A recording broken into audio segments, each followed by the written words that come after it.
Hello everyone, welcome back to my YouTube channel. बहुत सारे aspirants के मेरे पास मैसेजेस आ रहे थे कि मैम क्वांट का बता दो, इंग्लिश का बता दो। पता ही नहीं चल रहा है कि शुरू कहाँ से करें, पढ़े कहाँ से, बेसिक्स कहाँ से क्लियर, प्रैक्टिस कहाँ से करें, कॉन्सेप्ट्स कहाँ से क्लियर करें, कुछ भी आइडिया नहीं लग रहा है। अभी हम जस्ट ग्रेजुएट हुए हैं तो हमें ये भी नहीं पता चल रहा है कि क्वांट को बैंक की तैयारी के लिए क्वांट स्टार्ट कहाँ से करें, क्योंकि हमारा ज़ीरो क्वांट है। मैं भी वही स्टूडेंट हूँ जिसका ज़ीरो था क्वांट। मुझे ये भी नहीं पता था कि डेटा पुट कहाँ होता है। जब क्वेश्चन पढ़ रहे होते हैं अपन तो मुझे इसमें ये भी पता नहीं चलता कि ये दिया हुआ है तो इसको रखना कहाँ पे है, कि क्वेश्चन आंसर शुरू कहाँ से करना है करना। मुझे बिल्कुल आइडिया नहीं था, क्योंकि ट्वेल्थ तक मेरा साइंस बैकग्राउंड था, लेकिन उसके बाद से मैं पूरा आर्ट्स पे शिफ्ट हो गई। तो मुझे बिल्कुल भी हैबिट में नहीं रही मैथ्स की, मैं करूँ भी कहाँ से। तो जब मैंने आपको मैंने पहले ही बताया कि मैं रिवर्स लर्न करती हूँ, तो जब मैंने पढ़ना शुरू किया तो मैंने एक मॉक लगाया था और स्टार्टिंग से RRBPO का सबसे पहले मैंने एग्ज़ाम दिया था। उसमें मुझे पता चल गया था कि ऐसे तो बिल्कुल नहीं होने वाला है, क्योंकि क्वांट्स के अर्थ के कोई भी जो टॉपिक्स थे मुझे कुछ भी नहीं आते थे। सिर्फ एक सिंप्लीफिकेशन आता था या फिर सीरीज़ था जिसमें मैं बहुत टाइम लगाने के बाद में थोड़ा सा क्लू लगा पाती थी कि हाँ ऐसे ऐसे हो जाएगा। बट मुझे सीरीज़ का भी उतना आइडिया नहीं था कि कौन कौन से उसमें कॉन्सेप्ट्स लग सकते हैं। जैसे प्लस वाला, एडिशन वाला हो गया, मल्टीप्लाई वाला हो गया, सब्सट्रैक्शन हो गया, डिवाइड हो गया, स्क्वायर हो गया, क्यूब, प्लस माइनस। मुझे कुछ भी नहीं आइडिया था कि उसमें इतने सारे भी फॉर्मेट्स होते हैं। तो जब मैंने शुरू किया था, मैंने आते से एक मॉक लगाया और मॉक से मुझे पता चला कि मुझे क्या क्या टॉपिक्स नहीं आते। मैं हमेशा से एक चीज़ बोल रही हूँ, मैं हर बार यही बात बोलती हूँ कि आप सबसे पहले देखो कि आपको टॉपिक्स कौन कौन से नहीं आते हैं। सबसे पहले लिस्ट बनाओ उन चीज़ की कि हाँ मुझे क्वांट का ये सिलेबस है, मुझे ये टॉपिक है, 1 से 2-3 टॉपिक है जो मुझे अच्छे से आते हैं। जैसे सिंप्लीफिकेशन हो गया, किसी को भी मान लो सिंप्लीफिकेशन हो गया, या सीरीज़ हो गया, या क्वाड्रेटिक हो गया, ये टॉपिक है जो मुझे बिल्कुल आते हैं, इसमें तो मैं विद इन टाइम कर दूंगी सारा। और ये टॉपिक्स है जो मुझे बिल्कुल नहीं आते, या फिर ये टॉपिक्स है जो मैं पढ़ूंगी तो शायद कर लूँगी स्टार्टिंग में।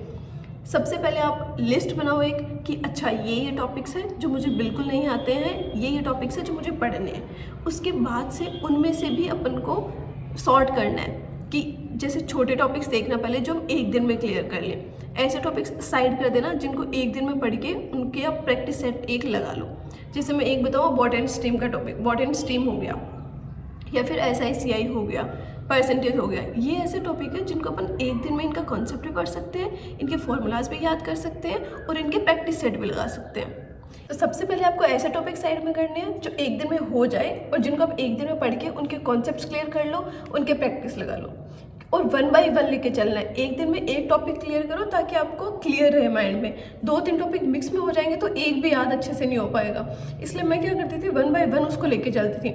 जैसे मुझे सबसे पहले मैंने क्या सिलेबस देखा, मैंने टॉपिक देखे, तो मुझे पता चल गया कि बॉट एंड स्ट्रीम है जिसको मैं एक दिन में कंप्लीट कर दूंगी। तो मैं आज बॉट एंड स्ट्रीम पढ़ती हूँ, उसके क्वेश्चंस लगाती हूँ और फिर मैं क्विज लगाऊंगी, तो उस क्विज में जो बॉट एंड स्ट्रीम के क्वेश्चन आएंगे वो मैं कंप्लीट पढ़ लूँगी। यही मेरा हर टॉपिक के लिए चलता था कि मैं एक दिन में एक टॉपिक कंप्लीट करती थी, उसका प्रैक्टिस करती थी, वो भी क्विज में जाके। मैंने आपको पहले भी बताया, अड्डा 247 के आप क्विज लगाते हो, उस क्विज में सारे टॉपिक्स के कुछ ना कुछ क्वेश्चन आते रहते हैं और टॉपिक वाइज भी क्वेश्चन आते रहते हैं। तो वहाँ पे क्या करना है अपन को, उस क्विज को लगाना है और उसमें जो अपन ने टॉपिक पढ़ा होता है ना, उसको, जैसे मैंने आज बॉट एंड स्ट्रीम पढ़ लिया तो मैं उस क्विज में बॉट एंड स्ट्रीम का अगर क्वेश्चन आएगा तो वो मैं अटेम्प्ट कर लूँगी। और ऐसा ही आएगा तो वो मैं अटेम्प्ट करने की कोशिश भी नहीं करूँगी कि चल ठीक है ये मेरा पढ़ा हुआ नहीं, इसको एक बार साइड कर दो। तो वो मेरी स्ट्रैटेजी चलती थी क्वांट के लिए स्टार्टिंग से। 1 बाय 1 करती जाती थी कि एक दिन टॉपिक पढ़ा, एक दिन उसको क्लियर किया।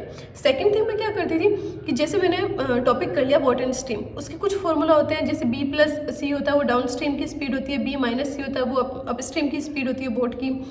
वो मैं फॉर्मूला है, वो सिंपल सी बात है कि वो ऐसा चलता है उसमें, है ना। तो मैं क्या करती थी, जैसे मैंने क्वेश्चन अटेम्प्ट किया, उस क्वेश्चन को अटेम्प्ट करते टाइम अगर मुझे कुछ बीच में अटक रहा है कि अच्छा मैं ये क्विज कर रही हूँ, उसमें ये क्वेश्चन आ गया, मुझे अटक रहा है, तो मैं उस चीज़ को फॉर्मूला देख लेती थी। स्टार्टिंग के डेज में आपको यही करना है, आप पढ़ो, टॉपिक क्लियर करो, स्टिल आपको कोई दिक्कत आ रही है बीच में तो आप उसमें जाके उसको क्लियर कर लो वहीं पर उसी टाइम, ताकि आप क्लियर हो, आपको कन्फ्यूजन नहीं हो। ऐसे आप कन्फ्यूज होगे, कुछ गलत कर दोगे तो फिर वो वैसा ही दिमाग में बनता जाएगा। तो आपको ये ध्यान रखना है, आप पहले टॉपिक क्लियर करोगे, फिर उसके क्विज अटेम्प्ट करोगे। अगर बीच में अटक रहे हो तो स्टार्टिंग में उसके फॉर्मूलाज बीच बीच में देखते रहो। जैसे मेंसुरेशन के इतने सारे फॉर्मूलाज है, रेक्टेंगल के हुए, स्क्वायर के हुए, सर्कल, क्यूब, जो भी आते हैं अपने पास। अपन एक दिन में तो सारा टॉपिक्स को कर नहीं सकते ना, तो मैं सबसे पहले ही अगर मेंसुरेशन लेके बैठ जाऊंगी, मेरा वहीं पर मोरल डाउन हो जाएगा। कि अरे ये तो मुझे याद ही नहीं हो रहा, मैं तो क्वांट नहीं कर सकती। नहीं, सबसे पहले सिंप्लीफिकेशन आपको कराता है, बेस्ट है। क्वाड्रेटिक की आप इजी फॉर्म देखो। क्वाड्रेटिक का अगर बड़ा करने जाते हैं ना, फुल लॉन्ग लेंथ क्वेश्चन करने जाते हैं तो बहुत टाइम लगता है। उसमें सीधा आप अप्रोच लगाना, उसमें कहीं पे भी यूट्यूब पे देख लेना, या फिर आप बोलोगे तो मैं अपना आपको बता दूंगी पूरा कैसे मैं कर सकती हूँ। विद इन 30 सेकेंड 20 सेकेंड्स में अपना क्वेश्चन पूरा हो जाता है। 10 सेकेंड्स 15 सेकेंड्स में क्वाड्रेटिक का क्वेश्चन आराम से पूरा हो जाता है। सारा कैलकुलेशन बेटे प्लस माइनस साइंस में बेस्ट है, पूरा हो जाता है। तो ये मैंने धीरे धीरे लर्न किया, और स्टार्टिंग में सबसे बहुत टाइम लगता है, बहुत बार है ना अपन भूल जाते हैं कौन सा फॉर्मूला कहाँ पुट करना है, कैसे करना है। तो आप धीरे धीरे लर्न करना और साथ साथ में देखते जाना कि अगर कन्फ्यूजन हो रहा है बीच में तो उसी टाइम उस फॉर्मूला को चेक करना और फिर वापस वो वहाँ पे अप्लाई करना और वो क्वेश्चन करते जाना। और आप जब स्टार्टिंग में क्वेश्चंस को करोगे ना तो आपकी स्पीड कम आएगी, क्योंकि अपन ने जस्ट लर्न किए हैं उसके फॉर्मूलाज, तो जस्ट उसको अप्लाई करते जाएंगे तो उसकी स्पीड कम आएगी, क्योंकि अपन उतना हैबिचुअल नहीं है उस टॉपिक को लेके। स्टार्टिंग में उसके क्विजेस करोगे तो आपको टाइम लगेगा, तो इट्स ओके। धीरे धीरे आपकी स्पीड भी इंप्रूव हो जाएगी टाइम के साथ, जब आपका उसका कॉन्सेप्ट पे आपका हाथ बैठ जाएगा। अगर कॉन्सेप्ट पे पकड़ अच्छी हो जाएगी तो उसके बाद आपकी स्पीड भी अच्छी हो जाएगी। तो पहले से भागते से आपको स्पीड पे ध्यान नहीं देना है कि अरे मैंने ये पढ़ लिया था, मेरे तो इस पर स्पीड नहीं आती, मेरे को तो 2 मिनट लग गया, 3 मिनट लग गया। कोई बात नहीं, स्टार्टिंग में सबको टाइम लगता है, लेकिन अपन ना ज़्यादा फोकस किस चीज़ पे, अपने कॉन्सेप्ट क्लियर होने पर। पहले अपने कॉन्सेप्ट क्लियर होंगे, उसके बाद में अपनी स्पीड और कैलकुलेशन पे ध्यान देना है अपन को। ठीक है, तो आपको क्वांट में सबसे पहले यही करना है, मॉक लगाओगे, उसके लिस्ट बना लो कौन कौन से टॉपिक्स नहीं आ रहे हैं। जो इजी पढ़ रहे हैं टॉपिक्स उनको पहले करो, और जो टफ पढ़ रहे हैं उनको लास्ट के लिए छोड़ो। जैसे मुझे तो अब आप क्विज लगा लेना उसमें, और टॉपिक्स को वहाँ पे जो पढ़े हुए हैं आपके, उन टॉपिक्स के 1 बाय 1 क्वेश्चंस अटेम्प्ट करते जाना, ताकि आपके ना क्विज में साथ में अब वो प्रैक्टिस भी होती रहेगी। और दूसरी चीज़, अगर आपको प्रैक्टिस सेट लगाने हैं, जैसे आपने एक टॉपिक किया उसको प्रैक्टिस सेट लगाने हैं, टेलीग्राम पे बथेरे पड़े हैं, पीडीएफ्स पड़े हैं, वहाँ से डाउनलोड करो। खूब सारे पीडीएफ मिल जाएंगे आपको, लेवल 1 के, लेवल 2 के, इजी, हार्ड, मॉडरेट, सब टाइप की है ना पीडीएफ मिल जाएगी। वहाँ से पीडीएफ ले लो, उसको प्रैक्टिस करते जाओ। ये फिक्स टारगेट रखो। एक आप अपना, मैं आपको जेन्युइन बताऊँ, एक मेरा फिक्स टारगेट होता है पढ़ने का एक दिन के अंदर, कि मुझे ये टॉपिक्स कवर करने हैं, इतना सिलेबस कवर करना है, चाहे करंट हो, इंग्लिश हो, रीजनिंग हो, क्वांट हो, सबका मैं डिफरेंट सिलेबस का वो टॉपिक रखती हूँ कि मुझे ये सब कवर करना है। वो कवर हो गया, दैट्स इट फॉर टुडे, कि ठीक है आज के मेरे टारगेट्स पूरे हो गए। अब कोई मतलब नहीं आप उसको 10 घंटे में पूरे कर रहे हो या 5 घंटे में पूरे कर रहे हो, टाइम कहीं भी मैटर नहीं कर रहा उस चीज़ में। मुझे ये पता है कि मुझे इतने सारे टॉपिक्स क्लियर करने हैं, मैं वो करके बस संतुष्ट हूँ उस चीज़ से। तो आपको वो करना है। अब मैं आपको बता देती हूँ कि आपको बेसिक्स करना कहाँ से है। RS अग्रवाल सर की बुक ले लो, सर्वेश वर्मा सर की बुक ले लो, या फिर अमर सर के टॉपिक्स ले लो, और सुमित सर के आप क्लासेस ले लो। यूट्यूब पे क्लासेस मिल जाएगी सुमित सर और अमर सर की आपको, और RS अग्रवाल सर की और सर्वेश वर्मा सर की आपको बुक्स मिल जाएगी। क्वांटम किट ले लो, या एस वाली जो बुक बताई है, किसी ने मेरे को भी कमेंट्स में बताया था, आप वो ले लो।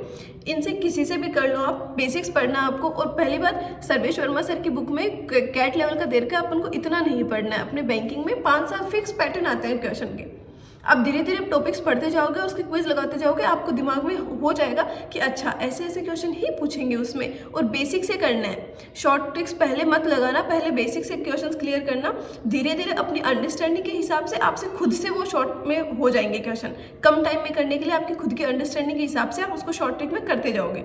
लेकिन पहले किसी से शॉर्ट ट्रिक्स में सीख के और फिर उसको अप्लाई मत करना क्वेश्चन में, क्योंकि वो चीज़ है ना लॉन्ग टर्म के लिए नहीं चलेगी। फिर कोई क्वेश्चन आपको कुछ घुमा फिरा के दे दिया ना, तो फिर आप उसको सॉल्व नहीं कर पाओगे, क्योंकि आप एक शॉर्ट ट्रिक ना वहाँ नहीं चलती। बेसिक्स होते हैं तो आप वैल्यूज़ को पुट कर करके फॉर्मूला से उसको हमेशा चलेगा वो चीज़। लेकिन शॉर्ट ट्रिक पहले मत करना। और इन सर की और ये यूट्यूब चैनल ले लो आप जिसमें कंफर्टेबल हो, उनसे कॉन्सेप्ट्स क्लियर करना, उनको पढ़ना, फॉर्मूलाज याद करना, और फिर पीडीएफ डाउनलोड कर लेना। टेलीग्राम पे खूब सारी पीडीएफ मिल जाएगी। अदरवाइज जो भी साइट्स है, जैसे पीएम ले लो, ओबी ले लो, या फिर अड्डा ले लो, इन पे आपको टॉपिक वाइज भी क्विजेस मिल जाएंगे, सेक्शनल भी मिल जाएंगे। आप वो देख लो। जितना प्रैक्टिस करोगे, हमेशा से सबने बोला है कि मैथ्स जितनी प्रैक्टिस करोगे उतनी आपकी अच्छी होगी। तो आप प्रैक्टिस करते जाओगे तो अपने आप से टॉपिक्स अच्छे होते जाएंगे। तो आज के लिए इतना ही। और जितना ये सब आप करके देख लेना आपको कितना इफेक्टिव लगता है। और 100% मेरे लिए 0 से 30+ मार्क्स तक इफेक्टिव रहा है। तो मैं 0 मार्क्स वाले एक्सपीरियंट हूँ, और अभी मुझे क्वांट में 30+ आराम से आ जाते हैं, क्योंकि आपके कॉन्सेप्ट क्लियर होते जाएंगे तो स्पीड बढ़ती जाएगी, तो अपने मार्क्स अपने आप अच्छे आ जाएंगे। तो आप ये करके देखना, और आई एम प्रीटी श्योर कि आपके भी 30+ आराम से आ जाएंगे। अगर आपने जेन्युइनली रिलीजियसली फॉलो किया है ना ये वाला शेड्यूल, तो आपके आराम से 30+ मार्क्स आ जाएंगे। और प्री बहुत इजी हो जाएगा क्रैक करना। ऊपर से मैं आपको अटेम्प्ट करने का भी बता दूंगी कि पेपर को कैसे अटेम्प्ट करना है, स्टार्टिंग से आपको प्री के पेपर कैसे अटेम्प्ट करना है, मैं वो वीडियो भी लेके आऊँगी और साथ में इंग्लिश की स्ट्रेटेजी भी बता दूंगी। ठीक है, फिर आज के लिए इतना ही रखते हैं, और जो भी आपको इंप्रूवमेंट लगे इस स्ट्रेटेजी से मेरी से, प्लीज़ आप मुझे ज़रूर बताना और सब्सक्राइब कर देना, चैनल को लाइक कर देना। Thank you so much.